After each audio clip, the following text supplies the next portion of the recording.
Olá, pessoal, tudo bem? Meu nome é Jamile Farré, eu sou advogada em Barra Velha, Santa Catarina, e eu estou aqui para dar continuidade ao nosso módulo de locações.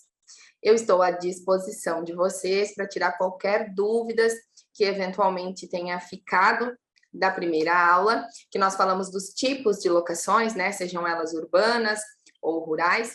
Como o nosso foco aqui nesse módulo, né, de locações é a lei do inquilinato, que engloba especificamente as locações urbanas.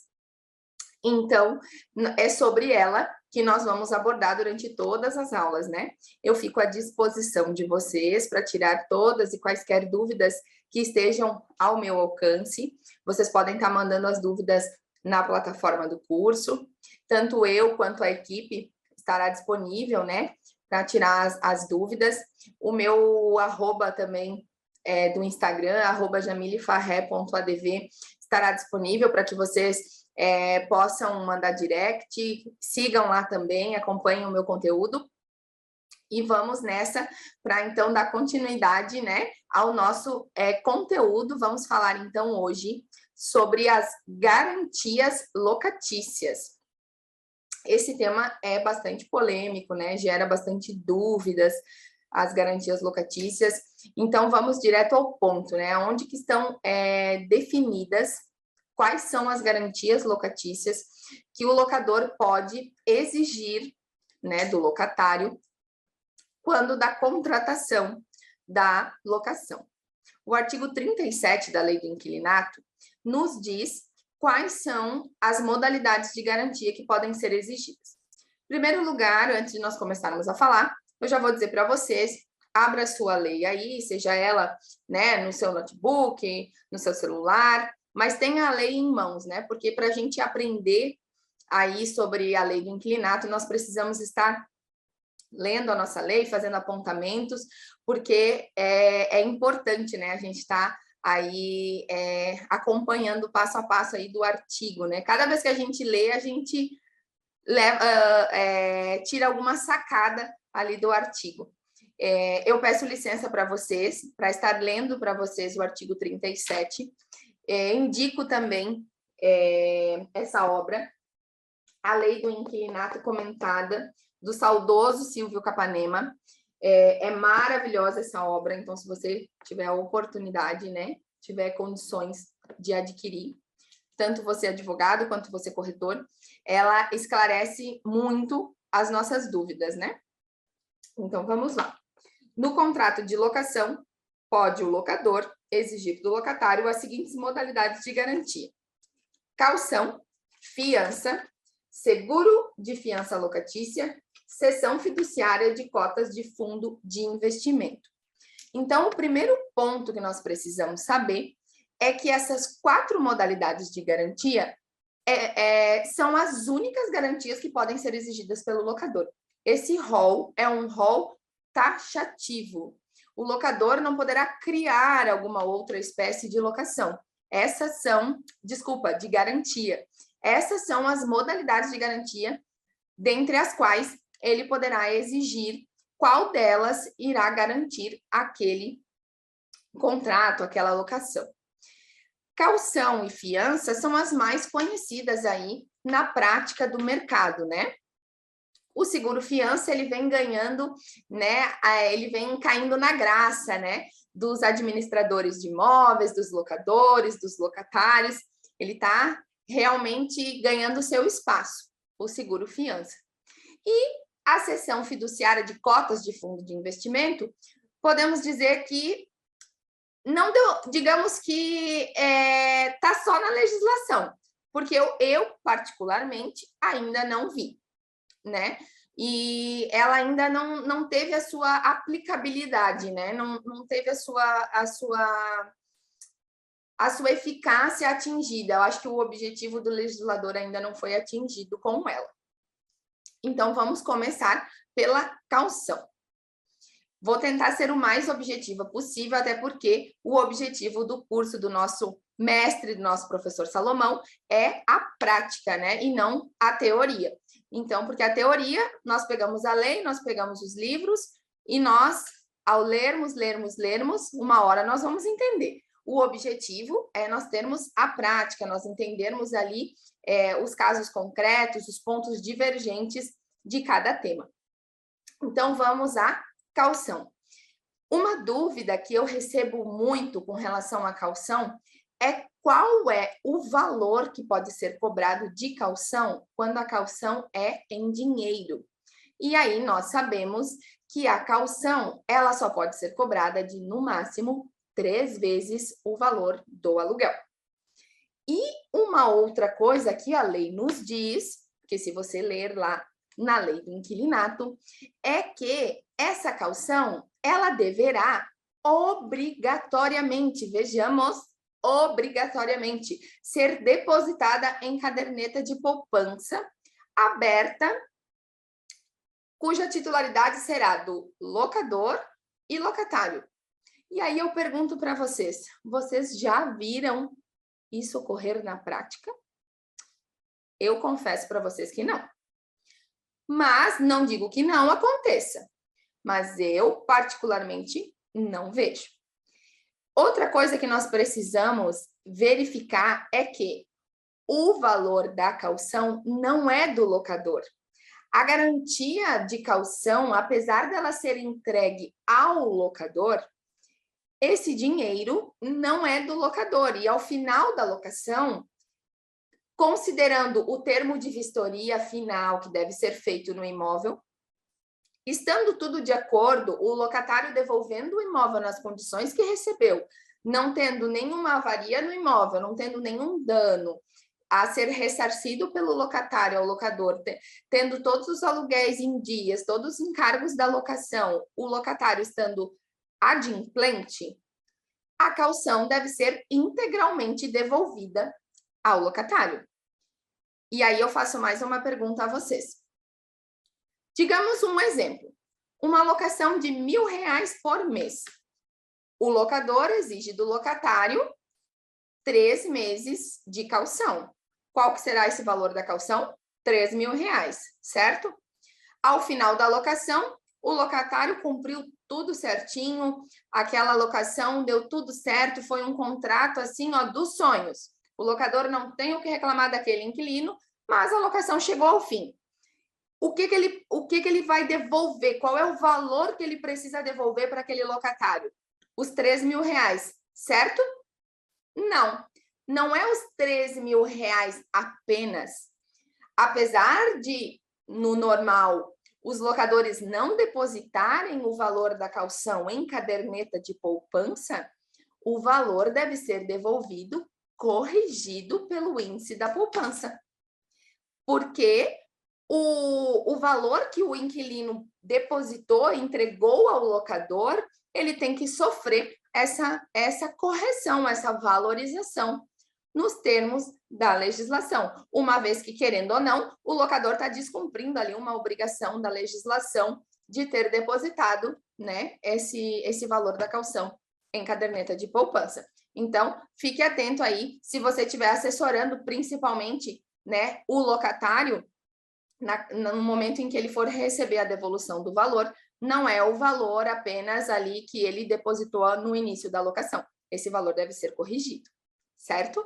Outra questão é que muitas pessoas, os leigos, digamos assim, né, na prática ali do mercado imobiliário, desconhecem que a caução não é apenas em dinheiro. Ela pode se dar também de bens móveis e de bens imóveis.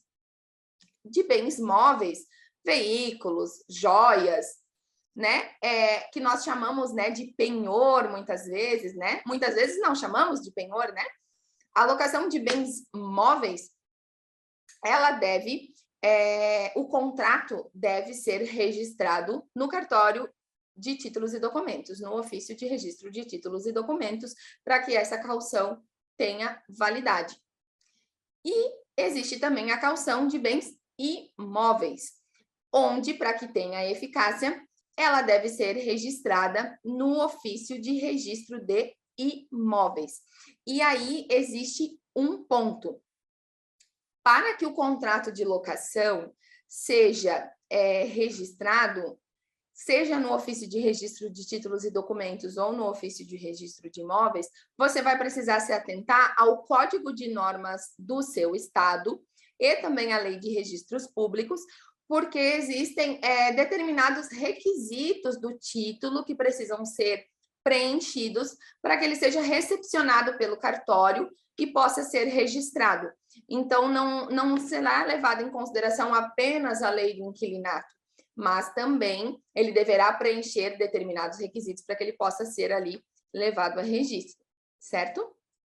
Outro ponto muito importante da caução e que gera muitas dúvidas: o garantidor, aquele que dá o imóvel em caução, quando nós estamos falando em caução de bens imóveis, se ele der o bem de família dele em caução, ele corre o risco de perder este bem por ter dado este bem em garantia num contrato de locação?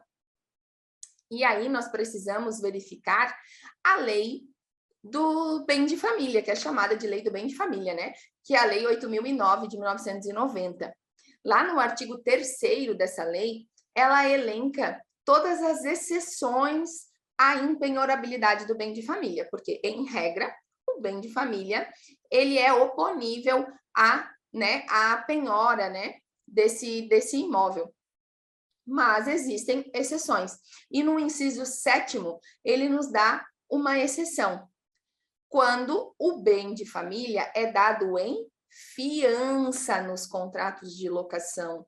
Então, como a lei do bem de família nos diz fiança e não nos diz caução, caução é uma espécie de modalidade de garantia e não é fiança. Então, o bem de família dado em caução, ele é impenhorável, porque não é a exceção lá da lei do bem de família, certo? Passando agora a falar de fiança, né, que também é o segundo mais comum, né, é a segunda garantia mais comum utilizada pelos locatários e exigida pelos locadores, porque é o locador que pode exigir qual é a modalidade de garantia que ele quer ali naquela locação. Falando na fiança, é muito importante dizer que você, como corretor de imóveis, você, como advogado, ao elaborar o contrato para o seu cliente, principalmente se você é advogado do locador ou se você é o administrador do imóvel do locador, que você verifique a ficha desse fiador, que você verifique se esse fiador possui patrimônio, possui uma capacidade financeira considerável e apta a honrar com aquela dívida, com aquela eventual dívida que possa surgir do inadimplemento do locatário naquele contrato de locação, certo? Porque de nada adianta pegar um fiador que tenha a mesma capacidade financeira ou até mesmo do que aquele locatário em caso de inadimplemento. Porque se precisar executar aquele fiador e ele não tiver patrimônio, não tiver renda, como que o locador vai obter o êxito dele, que é o recebimento do valor que lhe é devido? Então, isso é muito importante de se atentar, né? Com relação à fiança, também existe uma grande polêmica, que é acerca da penhorabilidade ou impenhorabilidade do bem de família do fiador. Nós acabamos de falar com relação à caução que a fiança é uma exceção à impenhorabilidade. Então, por que tu tá me dizendo que é uma polêmica, Jamile? Porque existe a lei, né? Mas aí vem o nosso saudoso STF legislar para nós e nos deixar com a cabeça confusa, porque a lei nos diz uma coisa, a doutrina nos diz outra coisa, e o judiciário vem e arremata dizendo uma terceira coisa. E aí é que nós precisamos estar nos atualizando o tempo inteiro. O STF já havia se posicionado de que é possível até o momento, a penhora do bem de família, assim como dispõe a lei do bem de família, do bem de família do fiador em caso das locações residenciais. Só que, no entanto, a lei do bem de família, ela não nos fala ali que a fiança ali, que o fiador, ele deu o bem dele em garantia, né? Daquele contrato, que ele foi fiador de um contrato, seja ele residencial ou comercial. E agora a discussão, a celeuma, está em torno de se o bem de família pode ser penhorado do fiador em caso de locação comercial. E então, nós temos o tema 1127, que está sob julgamento neste momento. Hoje nós estamos falando, hoje é dia 26 de fevereiro de 2022, e o tema voltou a julgamento ontem, dia 25, e ele está empatado no STF sobre a penhora ou não do bem de família em caso de locação comercial. Metade da corte entende que pode penhorar, considerando o que está expresso lá na lei, e que a lei não diferencia se trata de locação residencial ou locação comercial, e outra metade dos desembargadores, dos ministros, entendem que não é possível a penhora, considerando ali se tratar de garantia num imóvel comercial, né, de se tratar de uma atividade ali mercantil, e de que não poderia, então, atingir o patrimônio daquele fiador. Então, eu prometo trazer para vocês, nos próximos dias, assim que sair o julgamento, eu com certeza postarei também no meu Instagram o resultado desse julgado, o que foi que o STF decidiu, se poderá penhorar ou não poderá penhorar o bem de família do fiador em caso de locação comercial, certo? Outra situação sobre a fiança é a respeito de exoneração do fiador. Ele pode ou não pode se exonerar? Até quando ele fica responsável por aquela locação se ele se exonerar? Existe um prazo? Não existe um prazo? Então, vamos ler o artigo 39. Mais uma vez, peço licença para vocês, para nós estarmos lendo o artigo 39. Se vocês puderem, acompanhem comigo. Salvo disposição contratual em contrário, qualquer das garantias da locação se estende até a efetiva devolução do imóvel, ainda que prorrogada a locação por prazo indeterminado, por força desta lei. Então, o que a lei do inquilinato nos diz? Que toda e qualquer garantia do contrato de locação perdurará até o final daquela locação. Então, se o contrato é por prazo determinado, o fiador estará obrigado até o final daquela locação. A locação é por 12 meses, ele estará obrigado até a efetiva entrega das chaves. É por 24 meses até a efetiva entrega das chaves. Mas então quer dizer que se no decorrer desta locação ainda está no prazo, ainda está vigente o contrato, o fiador não pode renunciar a esta alocação, não pode exonerar-se da condição de fiador? Ele pode, mas o STJ já se manifestou de que a eficácia dessa exoneração, embora o Código Civil, no artigo 818, nos diga que a qualquer tempo o fiador pode exonerar-se da condição de fiador, a lei do inquilinato, no artigo 39, que a gente acabou de ler, ela diz que a garantia vai acompanhar o contrato até o seu término.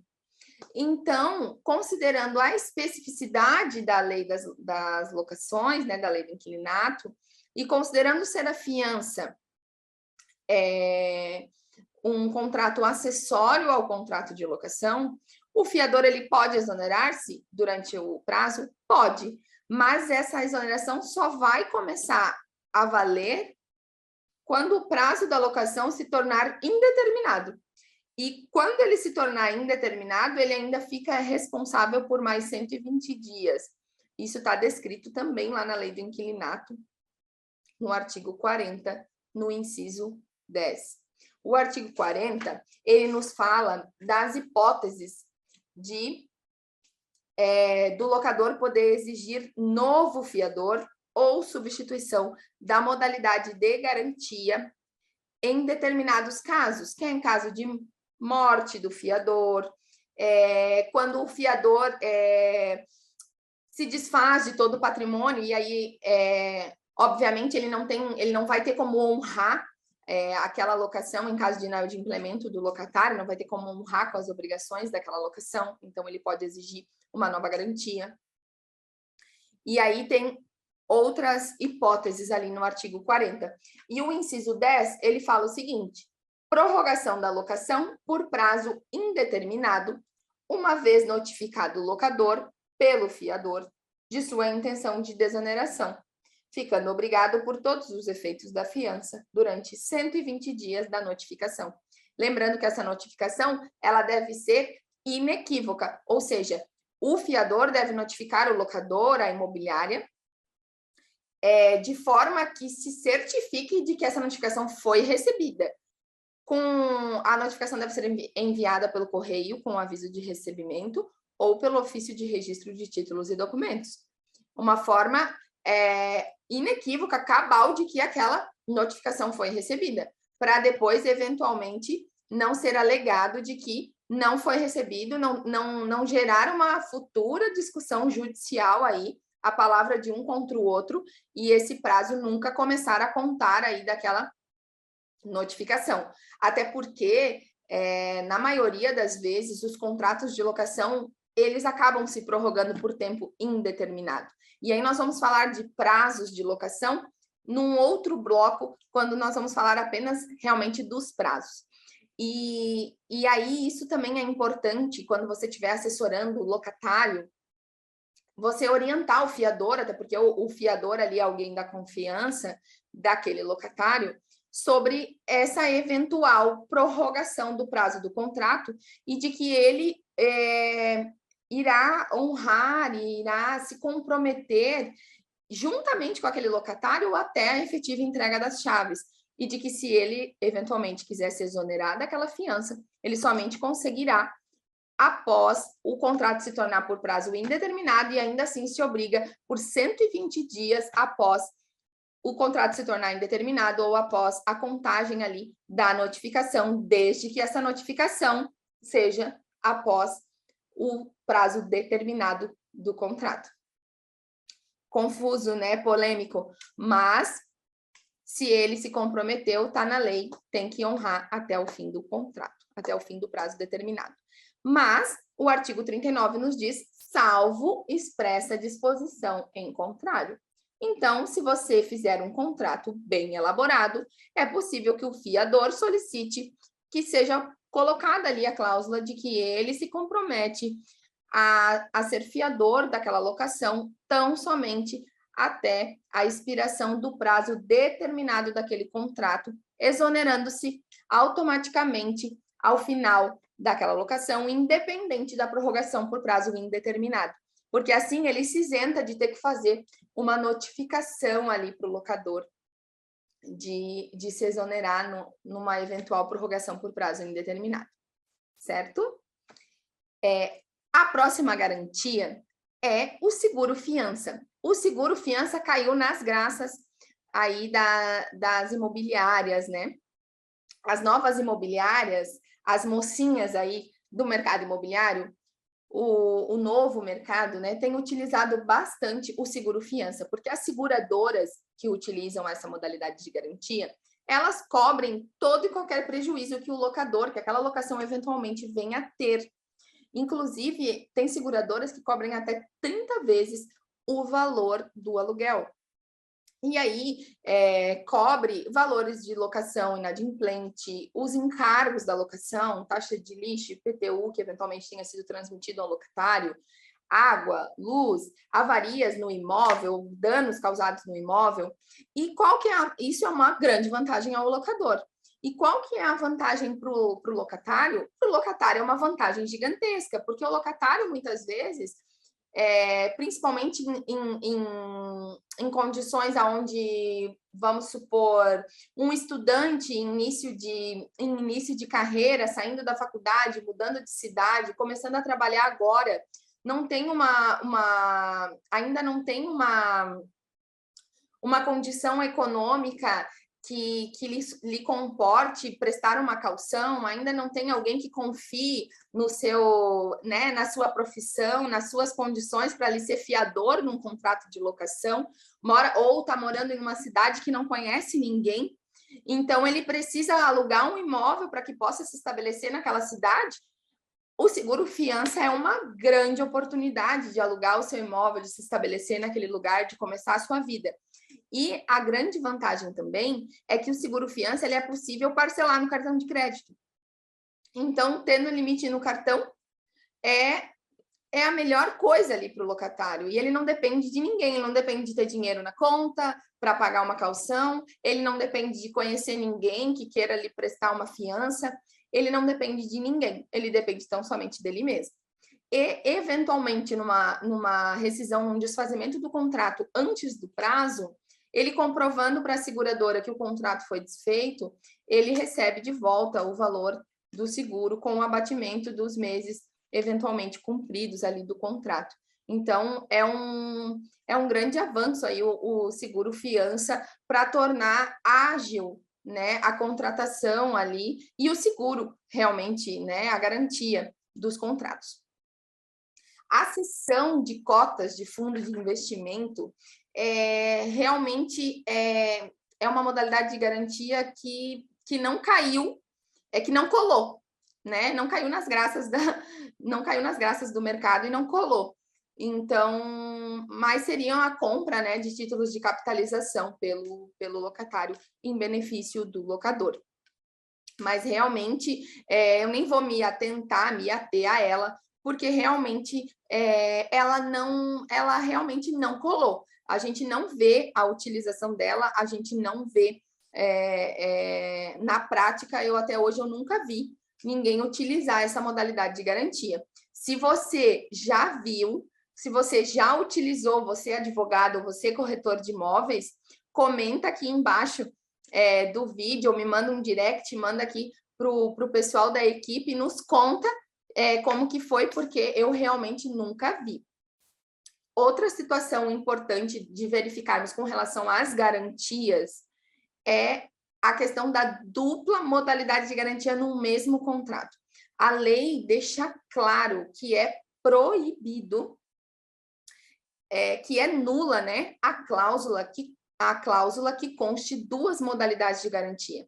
E apesar de todo mundo saber que é nulo, nós vemos em muitos contratos fiança e caução no mesmo contrato. E aí, o que se faz? Anula aquela cláusula e o contrato fica sem garantia ou torna aquele contrato inválido, né? E além daquela cláusula ser nula, é uma contravenção penal, né? Ao locador exigir dupla modalidade de garantia do locatário. Então, tanto a doutrina quanto a jurisprudência, já é entendimento pacificado também no STF, que nessa situação, ao invés de anular aquela cláusula, deixar aquele contrato sem garantia, considerando que, na verdade, se formos verificar, a intenção daquelas partes foi realmente deixar o contrato seguro, deixar aquele contrato garantido. Então, ao invés de anular, ao invés de deixar o contrato desprovido de garantia, torna-se como válida a garantia originária. Como assim, Jamile? Digamos que existe naquele contrato uma cláusula no seguinte sentido: da garantia, 2 pontos. A título de caução, o locatário entrega ao locador, no ato da assinatura deste instrumento, o valor correspondente a 3 aluguéis. E ainda apresenta como fiadores, assinam como fiadores os senhores fulano e fulano de tal. Então, vejamos, nós temos, em primeiro lugar, a caução e, em segundo lugar, a fiança. Então, qual é a garantia que vai valer nesse contrato? A caução. Se a fiança estivesse sendo descrita em primeiro lugar, seria a fiança. É assim que na prática é utilizado, mas não pode ser considerado as duas modalidades de garantia. Outro ponto que eu gostaria de lembrar e de ressaltar para vocês, que é muito importante, que é da questão prática realmente. Você, como advogado, como corretor de imóveis, ao assessorar o seu cliente locador, nem sempre colocar uma garantia naquele contrato de locação será benéfico ao seu cliente. Porque nós sabemos que o contrato com garantia, ele, em eventual ação de despejo, não poderá, ele como locador, solicitar em medida liminar o despejo do locatário. Ele não poderá pedir a desocupação liminar do imóvel. Então, a depender da situação, a depender do tipo de locação, a depender da intenção do locador, do tipo de investimento, uma garantia naquele imóvel, o tipo de garantia que for prestada, não compensará aquele locador. Por exemplo, um valor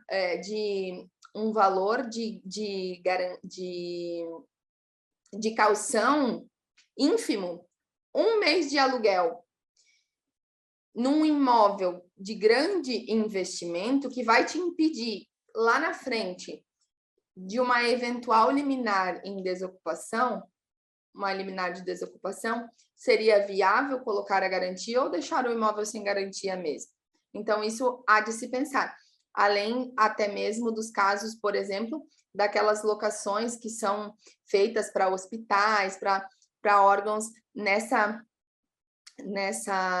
toada, nessa linha, que é mais difícil ainda depois para desocupação. Então, a modalidade de garantia nessas situações, ela tem que ser muito bem pensada e arquitetada para aquele caso concreto, né? Justamente pensando numa eventual inadimplência e possível execução, tá bom? Eu espero ter explicado todas as questões aí das garantias, todas as questões aí que geram polêmica. E, em caso de dúvida, deixa a sua dúvida aqui embaixo do vídeo ou manda na plataforma aí que nós vamos responder para vocês. Pode me mandar no direct também. Eu estou à disposição.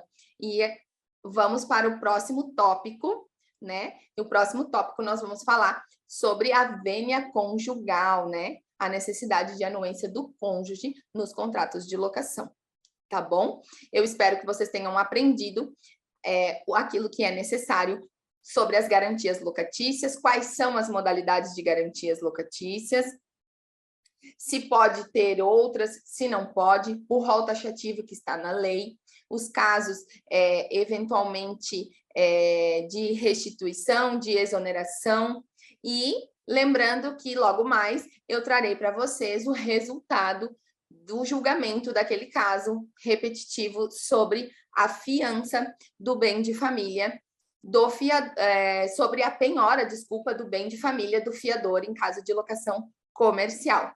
Nós voltamos já.